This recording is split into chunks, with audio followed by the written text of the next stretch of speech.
এ মালিক জালেম, আমাকে উত্তপ্ত বালুর মধ্যে শোয়াইয়া পায়ে প্যারাক লাগাবে, হাতে প্যারাক লাগাবে, আমার উলঙ্গ করে আমাকে শাস্তি দিবে। না না না, আমি ইজ্জতের রক্ষা তোমার কাছে চাই।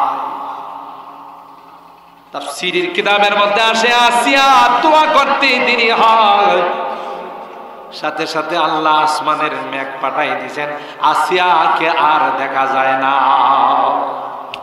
তাসিলুল মালাইকা, অন্য বর্ণনার মধ্যে আসে হযরতে আল্লাহ পাক রব্বুল আলামিনের অর্ডারে হযরতে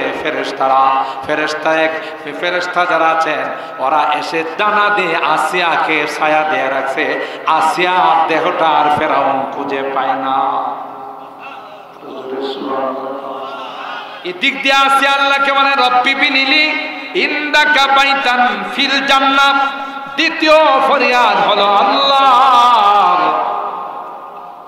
আমি তো তোমার জন্য এত কষ্ট সহ্য করতেছি, তুমি তো আমার আশেক, আমি তোমার আশেক, তুমি আমার মাসুক, তাই তোমার কাছে আমার জন্য জান্নাতে একটি ঘর বানিয়ে দিও। দূরে দিও না, দূরে দিও না, আমি তোমার আশেক। আল্লাহু আকবার বলে কে আসলাম। এখন দৃশ্য আছে কিনা জানি না, অনেক কিছুই সৌদি সরকার পরিবর্তন করে ফেলছে। ছোট্ট আঙ্গুলের মতো চিকন পাথর, একটা পাথরকে আল্লাহ সুজা বড় পাথরের পেটের ভিতরে ঢুকাইয়া খাওয়ায়, এই পাথরটা যেন আর 1 ইঞ্চিও নিচের দিকে না যায়। দৃশ্য দেখলে অবাক হয়ে যাবে যে পাথর আল্লাহর কথা শুনে ওই চিকন পাথরটা, আঙ্গুলের মতো পাথরটা সুজা ওই বিশাল আকৃতির পাথরের পেটের ভিতরে ঢুকে ওই জায়গাতে পাথরটা, বড় পাথরটাকে আটকাই দিল। কার কটাবে? কার হুকুমে? আল্লাহ। ঠিক না বে? ঠিক। এই দিক দিয়ে এই ষড়যন্ত্র করছে আল্লাহর নবীকে হত্যা করার, এই দিক দিয়ে রক্ত প্রবাহিত করছে। তারপরও কি আল্লাহর নবী বদদুয়া দিয়েছে? আমরা যদি এরকমের বিপদে পড়ি আর জিবরাইল যদি এসে কই হুজুর একটু অনুমতি দেন, হ্যাঁ, মাথায় হাত দিয়ে বলতাম যে আল্লাহ তোমার মাথা ফেরেশতা বসাইছে, নিজেই তো ফেরেশতা, আর এর ভিতরে আরেকটা ফেরেশতা বসাইছে, এই বিপদের সময় তো মানে পাওয়া সব দিনই শেষ করে দেয়। আবার জিগান তা বলেন ঠিক কিনা? কিন্তু আল্লাহর নবী রাহমাতুল লিল আলামিন, সুবহানাল্লাহ, সাইয়্যিদুল কাউনাইনি ওয়াস সাকালাইন, গোটা বিশ্বের জন্য তিনি রহমত। আল্লাহ নবী বলেন, না আল্লাহ এদেরকে আপনি ধ্বংস করে দিয়েন না, এদেরকে মাফ করে দেন, এদের বংশধর থেকে যারা আসবে এরা আমার ইসলাম। তাহলে বদদুয়া দেন নাই, কিন্তু ওই মনে আছে তো কাবা শরীফের সামনের ঘটনা, তারা যখন হাসতে শুরু করল, একজনের উপর আরেকজন হাসতে হাসতে পড়ে যাচ্ছে, পয়গম্বর মাথা মোবারক উঠাইয়া নাম ধরে ধরে আল্লাহর কাছে বদদুয়া করে, আল্লাহুম্মা আলাইকা বি আবি জাহাল, আল্লাহুম্মা আলাইকা বি উতবা, আল্লাহুম্মা আলাইকা বি শাইবা। নাম ধরে ধরে আল্লাহর পয়গম্বর কয়, আল্লাহ কপাল এদের খারাপ, বহু চেষ্টা করছি রে, এরা দাওয়াত গ্রহণ করে নাই, উল্টা আমাকে মারার জন্য ষড়যন্ত্র করে। আল্লাহ আবু জাহেলের দায়িত্ব তোমার উপর ছেড়ে দিলাম, আবু লাহাবের দায়িত্ব তোমার উপর ছেড়ে দিলাম, উকবা ইবনে আবি মুআইতের দায়িত্ব তোমার উপর ছেড়ে দিলাম। নাম ধরে ধরে যখন পয়গম্বর বদদুয়া শুরু করলেন, এখন আর কাহারও চেহারার মধ্যে হাসি না, চেহারাগুলো মলিন হয়ে গেছে। যদিও বেঈমান কাফের, এদের জানা ছিল কাবার সামনে যে জায়গাতে যে কোনো কেউ দোয়া করতে দেরি হয়, ওই দোয়া আল্লাহর আরশ পর্যন্ত যাইতে দেরি হয় না। আবার এমন মহামানব দোয়া করেছে যে জীবনে কোনোদিন কোনো মিথ্যা কথা কয় না, ঠিক কি না? এই বদদুয়া আল্লাহর আরশ পর্যন্ত গেছে, আমাদের রেহাই নাই, নিস্তার নাই। আল্লাহ কোন ও আমার হাবিব আপনি সবর করুন গো, যেগুলো আপনি নাম বলছেন এগুলোর আশপাশে যেগুলো আছে সবগুলোকে আমি আল্লাহ একটা জায়গাতে শেষ করে দিব। সেই জায়গাটার নাম হলো বদরের প্রান্ত। সবগুলো গেছে বদরে, আর আল্লাহ ধরে ধরে সবগুলোর বদরের মধ্যে শেষ করছে। ঠিক কিনা? তাহলে কি বাঁচতে পারছে? পৃথিবীর কোন বাহাদুররা, কোন জালেম, কোন শয়তান, কোন নাফরমান বাঁচতে পারে নাই। বর্তমান ইহুদির বাচ্চা, ইসরায়েলের বাচ্চা, ইহুদিরাও বাঁচতে পারবে না। কথা বলেন ঠিক না বেঠিক? আল্লাহর গজব দিয়ে কওমে আদ, কওমে সামুদ থেকে তারা শক্তিশালী নয়। এরা বিশাল বিশাল পাথরকে লাঠি দিয়ে দুই টুকরা করে ভেঙ্গে চুরমার করে ফেলে। শাস্তির কথা যখন নবী বললেন যে আল্লাহ শাস্তি পাঠাবে, এরা মস্কারা করে কয় মান আশাদ্দু মিন্না কুওয়া, কে আমাদেরকে শাস্তি দিবে আমাদের মতো শক্তিশালী মানুষ আছে না? শেষ করে দিছে। যখনই আকাশের মধ্যে কালো মেঘ চলে আসে, নবী বলতেছেন তোমাদের জন্য শাস্তির ফিহা আযাবুন আলীম, এই কালো মেঘ দিয়ে তোমাদেরকে আল্লাহ ধ্বংস করে দিবেন। এরা কি কয় ক্বালু হাদা আরিদুম মুমতিরুনা, কয় না না না না, এই কালো মেঘ আমাদেরকে বৃষ্টি দিবে। নবী কয় না না, বৃষ্টির কালো মেঘ নয়, এই কালো মেঘ তোমাদের বংশকে ধ্বংস করে দেবে। তুদাম্মিরু কুল্লা শাইইন বিআমরি রাব্বিহা ফাআসবাহু লা ইউরা ইল্লা মাসাকিনুহুম কাযালিকা নাজিজিল কওমাল মুজরিমিন। মেঘ শুরু, ওই বাতাস শুরু হয়ে গেল, ঝড়ো হাওয়া শুরু হয়ে গেল, তুফান শুরু হয়ে গেল, সিডর শুরু হয়ে গেল, ঘূর্ণিপাক শুরু হয়ে গেল, টর্নেডো শুরু হয়ে গেল। এদেরকে উপরে উঠায় আর নিচে ফালায়, উপরে উঠায় আর নিচে ফালায়। এরা কাউকে দেখে না, ধরতে পারে না।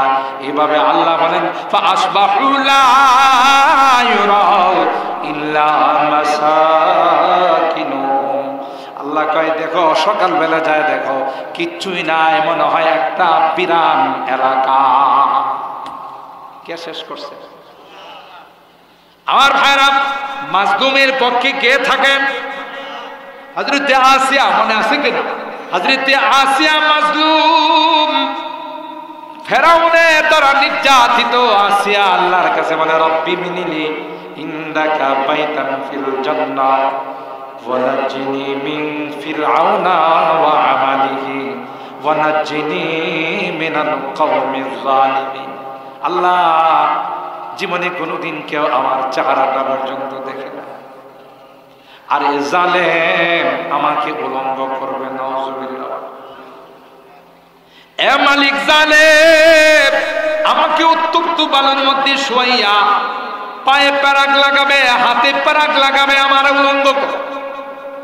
উলঙ্গ করে আমাকে শাস্তি দিবে। না না না, আমি ইজ্জতের রক্ষা তোমার কাছে চাই। তাফসীরের কিতাবের মধ্যে আসে আসিয়া দোয়া করতে দেরি হয়, সাথে সাথে আল্লাহ আসমানের মেঘ পাঠাই দিয়েছেন, আসিয়াকে আর দেখা যায় না। তাজিল্লুহুল মালাইকা, অন্য বর্ণনার মধ্যে আসে হযরতে আল্লাহ পাক রব্বুল আলামিনের অর্ডারে হযরতে ফেরেশতা যারা আছেন ওরা এসে ডানা দিয়ে আসিয়াকে ছায়া দিয়ে রাখছে। আসিয়ার দেহটা আর ফেরাউন খুঁজে পায় না। এদিক দিয়ে আসিয়া আল্লাহকে মানে রব্বি বিনিলি ইনদাকা বাইতান ফিল জান্নাত। দ্বিতীয় ফরিয়াদ হলো আল্লাহ, আমি তো তোমার জন্য এত কষ্ট সহ্য করতেছি, তুমি তো আমার আমি তোমার আশেক, তুমি আমার মাসুক। তাই তোমার কাছে আমার জন্য জান্নাতে একটি ঘর বানিয়ে দিও। দূরে দিও না, দূরে দিও না, আমি তোমার আশেক। আল্লাহু আকবার বলে। তোমার ইশকে পড়ে, তোমার প্রেমে পড়ে আল্লাহ আমি সব কিছুকে বিসর্জন দিয়েছি। রাজপ্রসাদ, রানী হওয়া সবকিছু বিসর্জন দিয়েছি। রব্বি বিনিলি ইনদাকা বাইতান ফিল জান্নাহ ওয়া নাজিনি মিন ফিরআউনা ওয়া আমালিহি ওয়া নাজিনি মিনাল কওমিজ জালিমিন। তার সম্প্রদায়, তার নির্যাতন সবগুলো থেকে হেফাজত করে আল্লাহ আমাকে তোমার কাছে একটি জান্নাতের ঘর বানিয়ে দিও। তাফসীরের কিতাবের মধ্যে আসে হযরতে আসিয়া দোয়া করতে দেরি হয়, আসিয়ার দোয়া আল্লাহর কাছে কবুল হতে দেরি হয় না। দুনিয়াতে থাকতে আল্লাহ আসিয়াকে তার জান্নাতের মাকাম দেখাই দিছে। তাইলে জান্নাত আছে না নাই? আল্লাহ বলেন ফাআম্মাল্লাযীনা আমানু ওয়া আমিলুস সালিহাত ফাহুম ফি রাউদাতি ইউহবারুন। যারা আল্লাহর দলের হবে, নামাজ যারা পড়বে, রোজা যারা রাখবে, মাহফিলে যারা আসবে, দান খায়রাত যারা করবে, হজ যারা করবে, যাকাত যারা দিবে, সত্য কথা বলবে, হালাল খাইবে, হারাম বর্জন করবে, আল্লাহ ডাক দিয়া কয় এরা হলো আমার দলের। আলা ইন্না হিজবাল্লাহি হুমুল মুফলিহুন। আমার দলের যারা হয় আল্লাহ বলেন এরা হলো সফল কাম, এদের জন্য আমি আল্লাহ জান্নাত বানাইছি। আর যারা আমার দলের হবে না, আমার নিয়ামত পায়া নিয়ামতকে অস্বীকার করবে, নাফরমানি করবে। ওয়া আম্মাল্লাযীনা কাফারু ওয়া কাযযাবু বিআয়াতিনা ওয়া লিকাইল আখিরাহ ফাউলাইকা ফিল আযাবি মুহবারুন। রমজান মাসে রোজা রাখে নাই, তারাবির নামাজ পড়ে নাই, ঠিক মতো আল্লাহকে ডাকে নাই, এরকমের লোক আছে না নাই? আল্লাহর দেওয়া নিয়ামত খাইছে কিন্তু আল্লাহর হুকুম মানে নাই, রোজা রাখে নাই, দেহটা নষ্ট হয়ে যাবে, বডিটা নষ্ট হয়ে যাবে, চেহারাটা শুকাই যাবে, আছে না নাই? এরকমের যুবক আছে না নাই? যুবক, তোমার দেহটা সুন্দর রাখার জন্য তুমি রোজা রাখো না, রেডি থাকো, তৈয়ার থাকো, খবরে যখন যাবে রে তখন কবরের পোকামাকড় তোমাকে কামড়াবে। কথা বলেন ঠিক না বেটি? আর যারা রোজা রাখছে, যারা তারাবির নামাজ পড়ছে, এদের জন্য গুনার কারণে যদি কোনো কারণে আল্লাহর আদালতের আসামি হয়ে যায়, রোজা আল্লাহর কাছে গিয়ে বলবে রব্বি মানাতুহুত তাআম ওয়া শাহাওয়াতি বিন-নাহার। দিনের বেলায় খাইতে দেয় না, যেগুলো হালাল সেগুলো গ্রহণ করতে দেয় না, হারাম তো দূরের কথা। যে খাবার তার জন্য হালাল ছিল, যে পানি তার জন্য হালাল ছিল, যেই বৈধ স্ত্রী তার জন্য হালাল ছিল, তাদের কাছে যাইতে দেয় না। আল্লাহ তোমার জন্য রোজা রাখছে, আজকে গুনার কারণে তোমার আদালতের আসামি হয়ে গেছে, তাই মালিক তোমার কাছে সুপারিশ, তোমার কাছে ফরিয়াদ, আমার এই মক্কেলকে যতক্ষণ পর্যন্ত তোমার জান্নাতে না দিবে ততক্ষণ পর্যন্ত তোমার আদালত ছেড়ে যাব না। যারা রোজা রাখছে তাদের জন্য এই সুপারিশ করবে, যারা রাখে না তাদের জন্য সুপারিশ করবে না, উল্টা মামলা দিবে। কে আল্লাহ আমার পবিত্রতা হে নষ্ট করছে, বাড়িউরা বাজারে যায় ঢুকিয়া, আইরুল বাজারে যায় ঢুকিয়া, লাল কাপড়ের ভিতরে ঢুকিয়া, কালা কাপড়ের ভিতরে ঢুকিয়া হেবেট করে খাইছে। এরকমের কিছু অসাধু আছে না? কারণ কি জানেন? কালা কাপড়ের ভিতরে ঢুকলে আল্লাহ দেখে না, কাপড়টা তো কালা, ভিতরে অন্ধকার, এই জন্য আল্লাহ কি করে না? কথা বলা নাকি দেখে? আল্লাহ সব জায়গায় দেখে না। তুই যে শয়তান কাপড়ের ভিতরে ঢুকিয়া পেট পুরা খাইলে তুই মনে করছস দুনিয়ার কেউ দেখে না, আল্লাহও দেখে না। তোর এমন রোগ আল্লাহ দিব, তোরই যা খাইছস তা তো বাইরিব, ভিতর থেকে আরো বেরিয়ে কথা কয় না। আর যে অসাধু ব্যবসায়ী দিনের বেলা রোজার মাসে তার দোকান খোলা রাখে, হোটেল খোলা রাখে, এদের আল্লাহ এমন বিপদ দিব, দোকান বিক্রি করবে, জমিন বিক্রি করবে, ভিটা বাড়ি বিক্রি করে তার চিকিৎসার খরচ যোগাইতে পারে কথা কয় না। যারা কোরআনে কারিমের তিলাওয়াত শুনছে রমজান মাসের তারাবির মধ্যে, কি যে কামাইছেন, কি যে লাভ হইছে, এই কোরআনে কারিম আল্লাহর কাছে বলবে আল্লাহ রাত্রে বেলায় ঘুমাইতে দেই, তুমি আল্লাহ তাকে জান্নাতের মেহমান বানাও। সুবহান। এমন সুযোগ যারা হাতছাড়া করছে, এদের মতো বদনসিব আর পৃথিবীতে কেউ আছে, দুনিয়াতে কেউ আছে? এই জন্য মুহতারাম হাজরিন, আমরা কোন রাস্তায় চলবো? জান্নাতের রাস্তায়। বলুন কোন রাস্তা? জান্নাতের রাস্তায়। আর জান্নাতের রাস্তায় চলা সহজ। নামাজ 5 ওয়াক্ত, বছরে একবার রোজা, টাকা পয়সা থাকলে মানে লাখে 2,500, 2.5% টাকা বের করে যাকাত, আরেকটু টাকা পয়সা হলে জীবনে একবার আল্লাহর ঘর জিয়ারত করলে আল্লাহ কই তোমার জন্য আমি জান্নাত বরাদ্দ করে দেব। আর যারা নামাজ পড়ে না, রোজা রাখে না, এত বলার পরেও নামাজ রোজা হালাল হারামের ধার ধারে না, পর্দা পশিদার ধার ধারে না, আল্লাহ কই তোমরা শয়তানের দলে, তোমাদের জন্য জাহান্নাম। ঠিক না বেঠিক?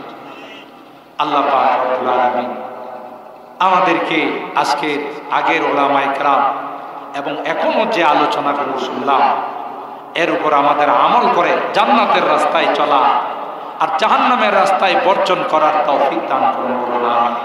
আর একটু জোরে বলুন আমিন। আজকে আমার এই যুবকরা যারা এই সুন্দর আয়োজন করেছেন, যে সানরাইজ ইসলামী যুব সংগঠন, আমি তাদেরকে মোবারকবাদ জানাই, ধন্যবাদ জানাই, অন্তরের অন্তঃস্থল থেকে তাদের জন্য দোয়া, যে এই সুন্দর আয়োজন করার জন্য আল্লাহ তাআলা আমার এই যুবকদেরকে যতদিন বেঁচে থাকবেন ততদিন এই সুন্দর আয়োজন করার তৌফিক দান করুন। বলুন আমিন। এই যুবকদেরকে আল্লাহ তাআলা নেককার দিনদার যুবক হিসাবে কবুল করেন। আমার এই এলাকার যত মুরব্বীরা আছেন যারা তাদের এই কাজে সহযোগিতা করেছেন, তাদেরকে উৎসাহিত করেছেন, আল্লাহ আমার এই মুরব্বীদেরকে আবু বকরের মতো বানাই দেন। বলুন আমিন। মা বোনরা যারা পর্দার আড়াল থেকে বয়ান শুনছেন, আল্লাহ আমার মা বোনদেরকেও নেককার দিনদার আবেদা জাহেদা সালেহা হিসাবে কবুল করেন। বলুন আমিন। আমাদের এই মাহফিল যে আল্লাহ কবুল করছেন তার প্রমাণ হলো আল্লাহ তাআলা বৃষ্টি মুক্ত করে দিয়েছেন। কথা কয় না? সুতরাং এটা আমরা ধরে নিতে পারি যে আজকের এই যুবকদের প্রচেষ্টা, তাদের আন্তরিকতা, তাদের ইখলাস, আল্লাহ তাআলা এই মাহফিলকে কবুল করে নিয়েছেন। আলহামদুলিল্লাহ। এই জন্য আমরা তাদেরকে সবসময় উৎসাহিত করি, তাদেরকে পরামর্শ দিব, তাদেরকে এই ভালো কাজের দিকে আমরা উদ্বুদ্ধ করব এবং এই এলাকায় যেন এই সংগঠনের কারণে কোথাও যেন কোনো রকমের অনিসলামিক কার্যকলাপ হতে না পারে, এরাও স্ট্রংলি অগ্রণী ভূমিকা পালন করবে। আমরা মুরব্বীরাও তাদেরকে সহযোগিতা করবো। ঠিক কিনা বলেন? হাত তুলেন, হাত তুলেন, হাত তুলেন। লিল্লাহে তাকবীর, লিল্লাহে তাকবীর। হাত নামান। আল্লাহ আমাদের হাতগুলো কবুল করুন।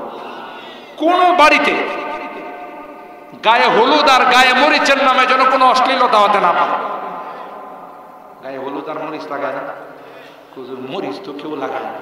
আমি হলুদ যখন লাগাইছি মরিচও লাগা। কথা কয় না? তাহলে মরিচ লাগাই যে নাচানাচি করে নাচটা কেমন আরো বাড়বে। আরে বালুজুরি মরিচ যদি লাগাই দে তখন ডেস্কের সামনে যে নাচ শুরু হয়, এর নাচ কি কমবে না বাড়বে? তখন তো জালে জালে নাচবে, পুরা শরীর জ্বলবে, নাচতেই থাকবে। তাহলে গায়ে হলুদ আর মরিচ লাগা। গায়ে হলুদের নামে কত যুবতীর চরিত্র যে নষ্ট হয় এটার হিসাব নাই। কথা বলেন ঠিক কিনা? যেই বিবাহ শাদীতে প্রথম পর্যায়ে অশ্লীল কাজ হয়, যেই বিবাহ শাদীতে গুনার কাজ হয়, এই বিয়ে শাদীর মধ্যে স্বামী স্ত্রীর মাধ্যমে যে সন্তান আসবে নিঃসন্দেহে আব্দুল কাদের জিলানী। কেউ কেউ মাথা লড়া দেন। এই সন্তান কোনোদিন ভালো হবে না। সন্তানের গোড়াতেই তুমি নষ্ট করে দিছো। কথা বলেন ঠিক কিনা? আর এই সন্তান খারাপ হওয়ার পিছনে মা বাবা দায়ী। পরবর্তীতে তুমি এই সর্দারের কাছে ওই সর্দারের কাছে গিয়ে কান্নাকাটি করো, কা বলো আমার বাদ দেনা ঘর থেকে বাইর করে দিছে, দায়িত্ব তুমি।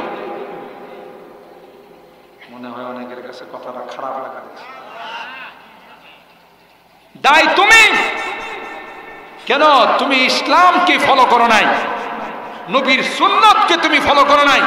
তুমি শয়তানকে রাজি করার জন্য গায়ে হলুদের মধ্যে ডেক বাজাইছে, আর যুবক যুবতীরা সারা রাত নাচানাচি করছে, বিবাহ অনুষ্ঠানের মধ্যে বিভিন্ন রকমের হারাম কাজ করছে।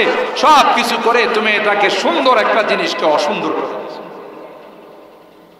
এই বিবাহ শাদীর থেকে কোনদিন ভালো কিছু আশা করা যায় না। এই জন্য আপনাদেরকে অনুরোধ করে বলবো, মুসলমানের বিবাহ কিভাবে হবে এটা আল্লাহ নবী বলে গেছেন, আযামুন নিকাহি বারাকা আইসারুহু মাউনা। যে বিবাহ শাদীতে খরচ যত কম, ধুমধাম যত কম, বেহুদা খরচ যত কম, ইসরাফ যত কম, যেই বিবাহ মসজিদের মধ্যে হয় আল্লাহ নবী বলেন সেই বিবাহ সবচেয়ে বরকতপূর্ণ হয়। ঠিক না বেঠিক?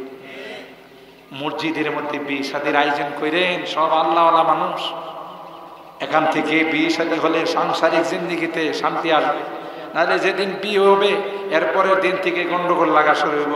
শাশুড়ি কইব তোর বাপে খাট দিছে না, পালন দিছে না, তোর বাপে এটা দিছে না, হেটা দিছে না, এই নিয়ে শুরু হয়ে যাব আস্তে আস্তে ঝগড়া আর ফাসাদ, অশান্তি শুরু হয়ে যাবে। আর কোনো কিছু চাওয়া যাবে না। ইসলাম বলে চেয়ে যদি কোনো যুবক তার শ্বশুর বাড়ির থেকে কোনো কিছু নেয় এটা হারাম।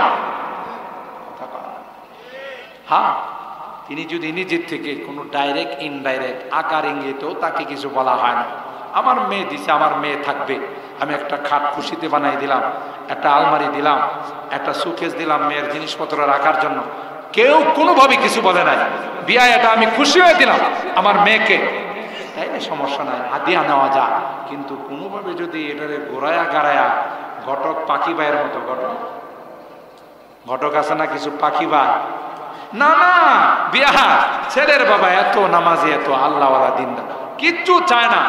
ছেলে তো আইরুল থেকে সরাইল যায়, একটা কাজ করে তো অফিসে ডিউটি করে, একটা বাইক যদি হয় ভালো, ওনারা কিন্তু কিছু চাইছে না, একটা মোটর সাইকেল যদি 2-2.5 লাখ টাকা দিয়ে কিনে দেওয়া যায়, এটা তার যাতায়াতের জন্য সুবিধা, আপনারই তো জামাই কথা।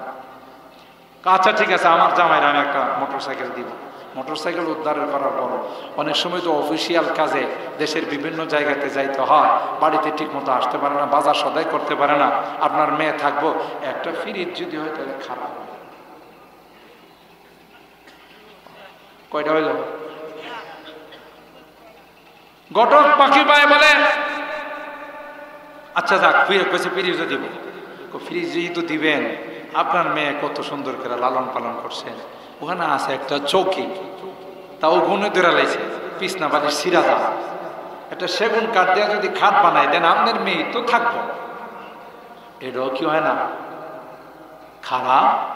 এই কইতে বেড়ারে বেশি নিয়ে নামাইছে, এটাও যায়। আমাদের ফিকহের কিতাবের মধ্যে আছে আল মারুফ কাল মাশরুত, যেটা প্রসিদ্ধ হয়ে গেছে এটা না বললেও আকার ইঙ্গিতে বললো এটা বলার মতোই। কথা বলেন ঠিক কিনা? কোনো কথা নাই, ক্লিয়ারলি বলে দিছি বিয়াই আপনার কোনো জিনিস চাই না, আমার বাড়িতে যায় দেখেন ফ্রিজ আছে, খাট আছে, আপনার কোনো কিছু চাই না। এরপরে যদি নিজের থেকে প্রত্যেকে তো তার মেয়ের ব্যাপারে একটা সিদ্ধান্ত নিয়ে রাখা, আমার মেয়েকে খুশি আমি এটা দেব, তাহলে এটা না জায়েজ নাই। কিন্তু কোনোভাবেই আকার ইঙ্গিতে কিছু নেওয়া, কথা বলেন ঠিক না বে ঠিক? তাই আমি এই সোসাইটি সানরাইজ এই সংগঠনের যুবকদেরকে বলবো, বিবাহ শাদীর মধ্যে যেন কোনো গান বাজনা, ঢোল তবলা, গায়ে হলুদের নামে যেন কোনো অশ্লীলতা হতে না পারে। মুরব্বীদেরকে নিয়ে তোমরা পরামর্শ করে এগুলোকে প্রতিহত করবে। এই আইরনটা পুরা সরাইলের জন্য, পুরা ব্রাহ্মণবাড়িয়ার জন্য একটা আদর্শ মডেল হয়ে যাবে। পারবো না ইনশাআল্লাহ? বরকত হবে, এলাকার ছেলেবেলেগুলো ভালো হবে, এরা মা বাবার খেদমত করবে, সংসারে শান্তি আনবে। আমি আমার এই যুবকদেরকে বিনয়ের সাথে অনুরোধ করে যাব, কোথাও যেন কোন রকমের ইসলাম বিরোধী কিছু হতে না পারে।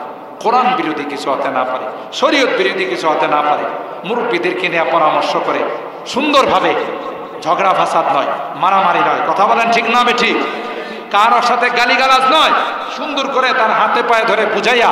দেখেন আমরা একটা মুরব্বীদেরকে নিয়ে একটা পরামর্শ করছি, বহু এলাকা আমি মাহফিল করতে যাই। কিছুদিন পূর্বে রমজানের আগে আমি গেছি নরসিংদী মনোহরদী এলাকায়। এরা বললেন হুজুর আমাদের এই গোটা ইউনিয়নের মধ্যে চেয়ারম্যান সাহেব বলছে বিবাহ শাদীর মধ্যে কোনো গান বাজনা ডুল তবলা হবে না। গোটা ইউনিয়নের মধ্যে কোথাও হয় না। আপনি হরিপুর সিলেট, হরিপুরের শায়েখ ছিলেন, শায়েখ থাকা অবস্থায় গোটা এলাকার মধ্যে কোনো দোকানে কোনো টিভি, কোন রকমের কোনো গান, কোন রকমের কিছু থাকবে না, এই আইন করে গেছেন। এখনো এই গোটা মার্কেটটার মধ্যে একটা টিভি আপনি খুঁজে পাবেন।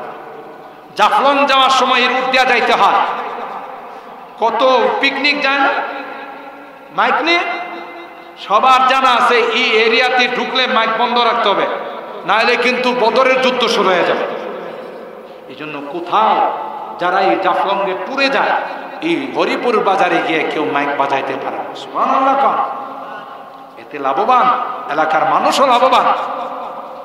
তাই অনেক রাত হয়ে গেছে, আমার ইচ্ছা ছিল আর আগেই শেষ করে দিব, কিন্তু আলহামদুলিল্লাহ আপনারা এখলাসের সাথে এই বৃষ্টিকে উপেক্ষা করে আসছেন, আর যুবকদেরও এখলাস ছিল এই মাহফিলের প্রতি। এই জন্য আল্লাহ তাআলা সুন্দরভাবে আবার এই মাহফিলটাকে জমিয়ে দিয়েছেন, সুন্দরভাবে কিছু কথা বলার শোনার আল্লাহ তৌফিক দিয়েছেন। আমি তাদের কাছে এই অনুরোধটুকুন রেখে যাব, উলামায়ে কেরামদের সাথে পরামর্শ করে হিকমতের সাথে সুন্দরভাবে গোটা এলাকাতে যেন কোনো রকমের কোনো অনিসলামিক কার্যকলাপ না হয়, শরীয়ত বিরোধী কিছু না হয়, সেই ভূমিকা আমার যুবকরা রাখবে, এই আশাবাদ ব্যক্ত করি আমার বয়ান এখানে আমি ইতি টানলাম। আল্লাহ আমাদের সকলকে মোনাজাত করে যাওয়ার এবং শেষ পর্যন্ত বসে আখিরি মোনাজাতে অংশগ্রহণ করে যাওয়ার তৌফিক দান করুন। আমিন। ওয়া আখিরু দাওয়ানা আলহামদুলিল্লাহ।